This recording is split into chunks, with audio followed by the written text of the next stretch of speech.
Hello friends, welcome to Manju Cafe. உணவே மருந்து மருந்தே உணவு. இன்னைக்கு நம்ம மதுரை ஃபேமஸ் மட்டன் சுக்கா எப்படி செய்யறதுன்னு பாப்போம். மட்டன் சுக்கா செய்ய தேவையான பொருட்கள்: மட்டன் நான் 1/2 கிலோ எடுத்துர்க்கேன், கொஞ்சம் புதினா மல்லி இலை, இஞ்சி பூண்டு பேஸ்ட் 2 ஸ்பூன் எடுத்துக்கோங்க, மஞ்சள்தூள் 1/2 டீஸ்பூன், மிளகாய் தூள் 1 டீஸ்பூன், உங்களுக்கு தேவையான அளவு நீங்க போட்டுக்கலாம். அப்புறம் தாளிக்கிறதுக்கு நெய், சோம்பு வச்சுக்கோங்க. இது வந்து 1 ஸ்பூன் மிளகு, 1 ஸ்பூன் சீரகம், இது ரெண்டையும் எடுத்து அரைச்சு வச்சுக்கோங்க. இது நான் வந்து பிரியாணி மசாலா செஞ்சிருக்கேன். அதாவது பிரியாணில நம்ம போடுற பட்டை, கிராம்பு, லவங்கம், சோம்பு, கசகசா, பிரியாணி இலை இது எல்லாத்தையும் சேர்த்து ஒரு பொடியா அரைச்சு வச்சுக்கோங்க. தேவையான அளவு உப்பு. பேன் நல்லா ஹீட் ஆயிடுச்சு. நான் இதுல கோகோனட் ஆயில் யூஸ் பண்றேன்.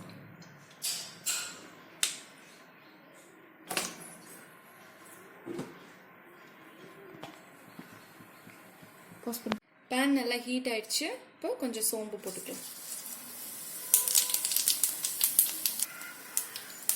சோம்பு நல்லா வெடிச்சதுக்கு அப்புறம் 2 ஸ்பூன் இஞ்சி பூண்டு பேஸ்ட் போட்டுக்கலாம். இஞ்சி பூண்டு பேஸ்ட் நல்லா வதங்கிடுச்சு. இப்போ பிரியாணி மசாலாவை போட்டுக்கலாம். இப்போ நான் கொஞ்சம் முந்திரி பருப்பு ஆட் பண்றேன். உங்களுக்கு தேவையில்லைன்னா நீங்க விட்டுருங்க. இப்போ வேக வச்சு மட்டன் சேர்த்துக்கலாம்.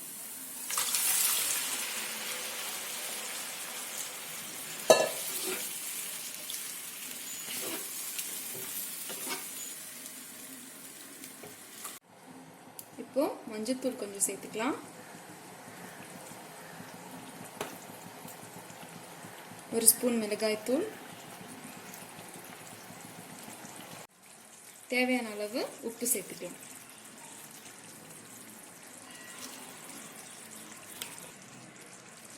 இப்போ தேவையான அளவு நெய் சேர்த்துக்கலாம். நான் 1 ஸ்பூன் சேர்க்குறேன்.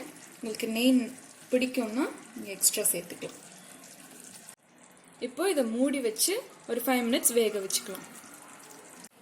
5 மினிட்ஸ் ஆயிடுச்சு. இப்போ பார்க்கலாம். ரொம்ப நல்லா ரெடி ஆயிருக்கு. இப்போ நம்ம மிளகு சீரகத்தூள் ஆட் பண்ணிக்கலாம்.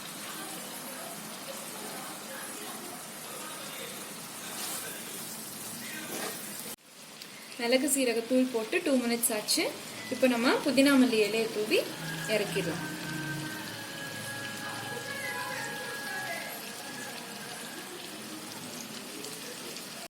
சுவையான மதுரை ஸ்டைல் மட்டன் சுக்கா ரெடி ஆயிடுச்சு.